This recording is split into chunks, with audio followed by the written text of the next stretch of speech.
बिस्मिल्लाहिर्रहमानिर्रहीम। अस्सलाम वालेकुम नाजरीन, मैं हूं शहजाद अहमद, प्रोग्राम हकीकत पसंद के साथ। दोस्तों, इस प्रोग्राम में मेरे साथ मेहमान हुआ करेंगे प्रोफेसर मज़हर दानिश साहब।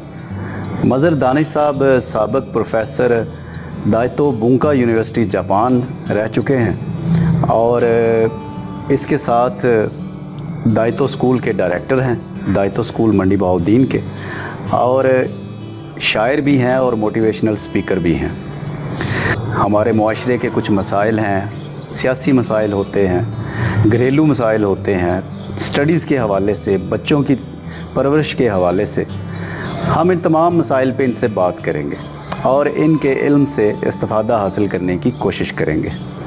अस्सलाम वालेकुम डॉक्टर साहब। जी वालेकुम सलाम। सर, कैसे हैं आप? अल्हम्दुलिल्लाह। सबसे पहले तो बहुत शुक्रिया आपने मेरे साथ इस प्रोग्राम में आने के लिए टाइम निकाला। ये मोहब्बत है आपको। मेरा ख्याल है कि नाजरीन का वक्त ज़ाया किए बिना हम मौजू की तरफ आते हैं। आज पहला सवाल जो मेरे जहन में आ रहा है वो आ रहा है सर, हमारे मुआशरे की बेचैनी का। सही मतलब है कि मुझ समेत लोगों के अंदर ना बेचैनी बहुत ज़्यादा नज़र आती है। इस तरह की कैफियत है वो इतनी ज़्यादा है कि वो नुकसान की तरफ जा रही है। सही। लोग एक दूसरे से लड़ने की हद तक मुस्तरब नज़र आते हैं। इसकी वजह क्या है? हाँ जी, बहुत अच्छा क्वेश्चन है। बिस्मिल्लाहिर्रहमानिर्रहीम। असल में शहजाद भाई, बेचैनी की तो ये एक ख़ास वजह नहीं हो सकती जी कि हम पॉइंट आउट कर सकें कि ये है वजह असल बेचैनी। बहुत सारी वजह होती है इसकी, लेकिन जो कॉमन फैक्टर हैं, जो ज़्यादातर जिसकी वजह से हमारे माशरे में इस तरह फैला, उसकी यहाँ बहुत सारी वजह हैं। वहाँ एक बड़ी वजह जो है वो अदम तवाज़ुन की है। देखें, तवाज़ुन जो है वो खुशी का नाम है। अच्छा, वो रिलैक्सेशन का नाम है, तवाज़ुन। सही। जहाँ भी सॉरी, मैं आपको कता कलामी के लिए, ये जो आपने इख्तरा निकाली है ना तवाज़ुन को खुशी और रिलैक्सेशन से, जी जी, ये पहली दफ़ा सुनी है मैंने और मुझे उम्मीद है आप इसको अच्छे तरीके से वजाहत करेंगे। इसमें देखिए, अचानक बैठे बैठे आपको अपने जिस्म में बेचैनी महसूस होना शुरू हो जाती है। आप तकलीफ महसूस करते हैं। जी जी। जबकि अभी 1-2 दिन पहले आप बिल्कुल खुशबाश थे, ऐसे तो आपकी तबीयत गिरी गिरी, आप क्या करते हैं? डॉक्टर के पास जाते हैं। ऐसे डॉक्टर जो है वो आपकी अलामात देखता है, बिल्कुल, फिर वो कुछ टेस्ट लिख के देता है कि जाइए लेबॉर्ट्री में। वो टेस्ट क्या होते हैं बुनियादी तौर पे कभी हमने सोचा? क्योंकि अल्लाह पाक ने इस पूरी कायनात को एक रिदम पे, एक तवाज़ुन पे पैदा किया। बेशक हमारे अंदर जो खून दौड़ रहा है हमारी रगों में या बाकी जितनी चीजें हैं, वो एक खास तवाज़ुन। तो वो जो ब्लड टेस्ट होता है उसमें वो तवाज़ुन चेक करते हैं कि कौन सी चीज की ज्यादती होगी और कौन सी कमी होगी। वाह वाह। अगर किसी चीज की ज्यादती हो जाए तब भी वो बेचैन कर देती है आपके जिस्म को। बिल्कुल ऐसा। अगर कमी हो जाए फिर भी वो ज्यादती या कमी को बैलेंस करते हैं, तवाज़ुन में लाते हैं, तो हम फिर ठीक हो जाते हैं। ऐसा ही है ना। इसी तरह मायने ये जो पूरा माशरा है, ये जो ज़हनी तौर पे इस शराब में मुब्तला है, इसकी भी ऐसी वजह।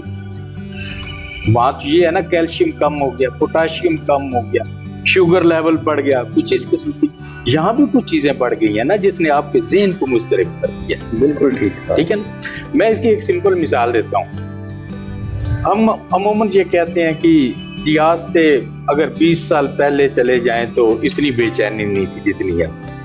बजा फरमाया, ठीक है ना। 9/11 के बाद ये बेचैनी बहुत बढ़ी। ऐसे मुझे याद है जब मैं बच्चा था, आपको भी कुछ याद होगा कि हमारे गांव के जितने मकानात थे ना, वो तकरीबन एक दूसरे से जुड़े हुए थे और उनके ऊपर कोई जंगला वंगला नहीं होता था, सिर्फ एक मंडेर होती, बिल्कुल एक ईंट। ऐसे हम अपने घर से छत पे चढ़ते थे, 8वें 10वें घर पे जाके उतर जाते थे सीढ़ी से।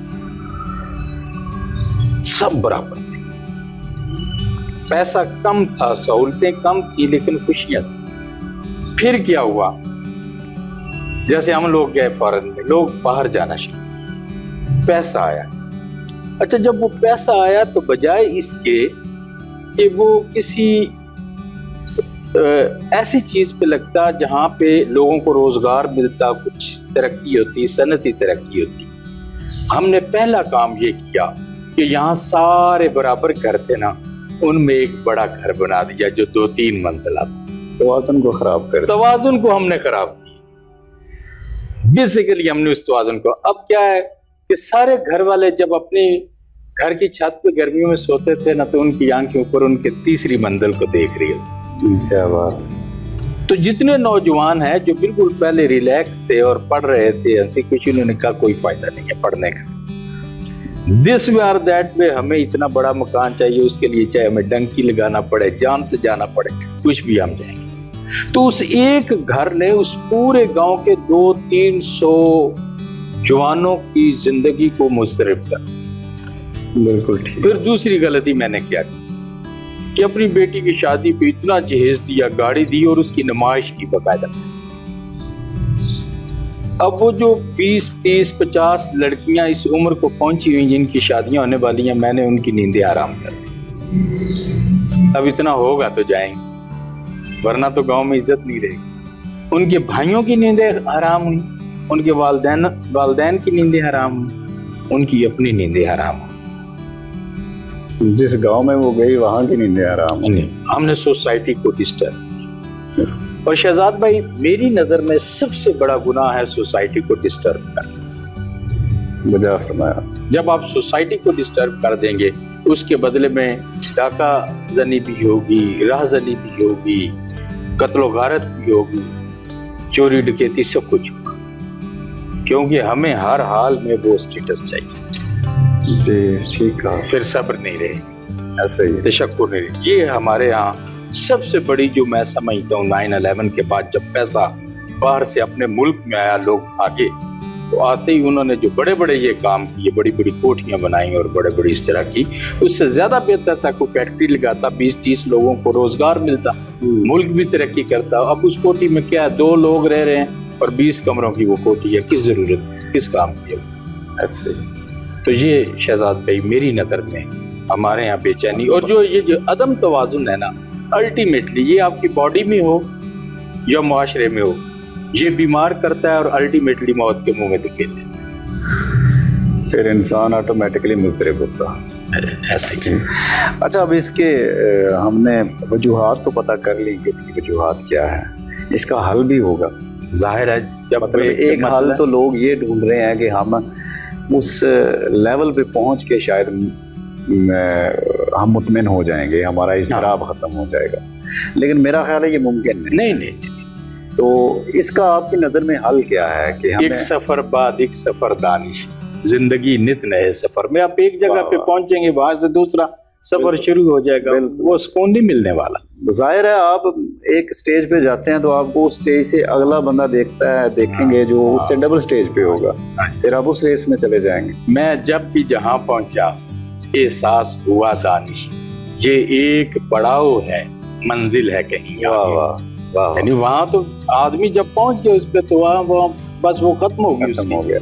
तो जरा रोशनी डालेंगे इसके ऊपर, हमें क्या करना चाहिए, किस तरीके से इस पे हम अपना कंट्रोल कर सकते हैं?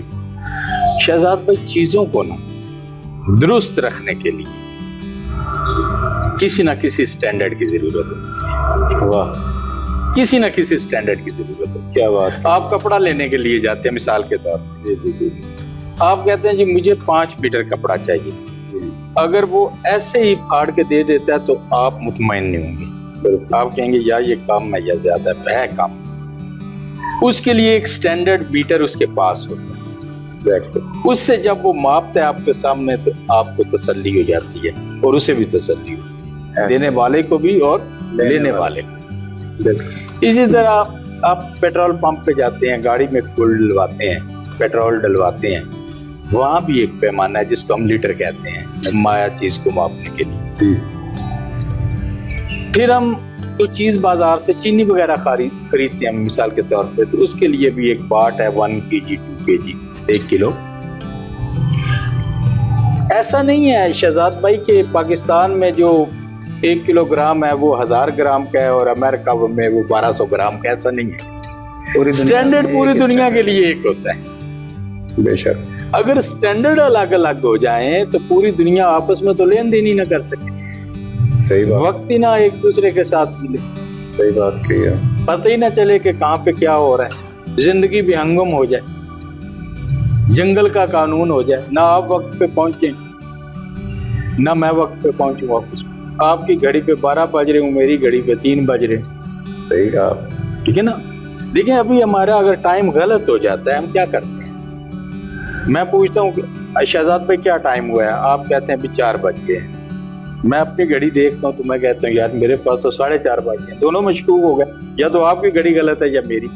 तीसरे आदमी से पूछते हैं, वो कहते हैं मेरे पास तो 4:15 है, तीनों मशकूक हो गए। इसी तरह हम लोगों से पूछते चले जाएंगे तो कभी भी हमारा टाइम सेम नहीं हो सकेगा। हमें जाना पड़ेगा स्टैंडर्ड की तरफ। हम रेडियो पाकिस्तान ऑन करेंगे, वो कहेगा जी इस वक्त पाकिस्तानी स्टैंडर्ड टाइम के मुताबिक 4 बजा चाहते हैं या 5 बजा चाहते हैं। हम सारे अपनी घड़ियों को दुरुस्त कर लेंगे, उसके मुताबिक दुरुस्त हो जाएंगे। या फिर हम क्या सैटेलाइट के थ्रू हमारा टाइम आ रहा होता है, हम अपना नेट ऑन करते हैं, पता चल जाता है इस वक्त क्या टाइम हुआ है, उसके साथ हमारी दुरुस्त हो जाती है। ठीक, ऐसा ही है ना। तो मालूम ये हुआ कि इस जिंदगी की छोटी सी छोटी चीज को सही रखने के लिए, तवाज़ुन में रखने के लिए, उसको असली हालत में रखने के लिए किसी ना किसी स्टैंडर्ड की जरूरत होती है, उसके बगैर मुमकिन ही नहीं। तो शहजाद भाई क्या अगर इस जिंदगी की छोटी छोटी चीजों के लिए स्टैंडर्ड की जरूरत है, तो जो अल्लाह ने इतनी बड़ी नेमत अता की है जिंदगी, क्या उसके लिए यार स्टैंडर्ड की जरूरत नहीं? क्या बात कही आप। उसको दुरुस्त हालत में रखने के लिए, तवाज़ुन में रखने के लिए तो भी हमें किसी स्टैंडर्ड की जरूरत है। और जब तक हम अपनी जिंदगी को उस स्टैंडर्ड के मुताबिक नहीं करेंगे, ना इज़्तिराब खत्म होगा, ना टेंशन खत्म होगी, ना डिप्रेशन खत्म होगा, कुछ भी खत्म नहीं होने वाला, बढ़ेगा। और वो स्टैंडर्ड है मोहम्मद अरबी सल्लल्लाहु अलैहि वसल्लम। अल्लाह ने अपने पैगंबर भेजे ही इसीलिए, दुनिया के सामने स्टैंडर्ड भेजा कि इनके मुताबिक कर लें, जिंदगी बेहतर हो जाए। क्या बात, क्या बात। तो जितने हम अपने स्टैंडर्ड से दूर होते चले जाएंगे, हमारी जिंदगी उतनी बेचैन होती चली जाएगी। तो स्टैंडर्ड है हमारे लिए मोहम्मद अरबी सल्लल्लाहु। और मैं अपने नाजरीन से, आपके नाजरीन से ये बात कहना चाहूंगा कि आपकी जब भी जिंदगी की घड़ी कहीं पे गलत तो फौरन मोहम्मद अरबी सल्लल्लाहु की जिंदगी से अपनी जिंदगी की घड़ी को मिला लीजिए, आप बिल्कुल सही हो जाएंगे, दुरुस्त हो जाएंगे। ये उस सिचुएशन में उन्होंने क्या किया? उन्होंने क्या, ये शादी है तो उन्होंने क्या किया, हमें कैसे क्या करना चाहिए। गम है तो उसको उन्होंने कैसे बर्दाश्त किया, हम कैसे बर्दाश्त किया। बेरोजगारी, गुर्बत आ गई है तो अल्लाह के नबी सल्लल्लाहु अलैहि वसल्लम ने शेब अबी तालिब में 3 साल बाइकॉट रहा कुरैश का, आपने वहां पे गुर्बत पे गुजारे, देखना चाहिए कैसे गुजारे। बिल्कुल ठीक। फिर अरब के सुल्तान बन गए तो कैसे जिंदगी गुजारी, हमें भी देखना, हमारे हुक्मरानों को देखना चाहिए।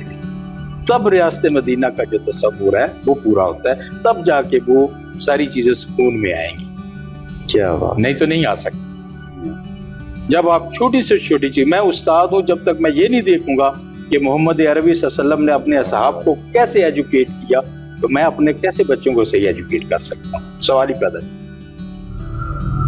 बिल्कुल। तो इसलिए आप जिंदगी के किसी शोबे से भी ताल्लुक रखते हैं, अल्लाह के नबी सल्लल्लाहु अलैहि वसल्लम की जिंदगी एक आलमगीर वो हस्ती है, पर्सनैलिटी है, वो इतनी स्टैंडर्ड जितनी मेरे लिए, इतनी एक अफ्रीका में बसने वाले इंसान के लिए, कोई शक नहीं, पूरी इंसानियत के लिए ये नहीं है। और फिर ये नहीं है कि 100 साल के लिए, उसके बाद वो साथ नहीं देते, नहीं, कयामत तक के लिए।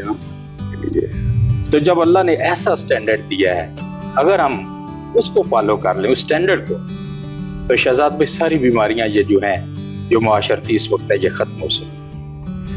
माशाल्लाह से आपने बड़ी उम्दा गुफ्तगू की है, तो मोहब्बत है। और मुझे उम्मीद है कि हमारे नाजरीन उनको आपकी बातों से बहुत कुछ सीखने को मिला होगा। यकीनन कुछ लोगों की ज़िंदगी इन बातों से बदलेगी अगर वो इस पे अमल करेंगे तो।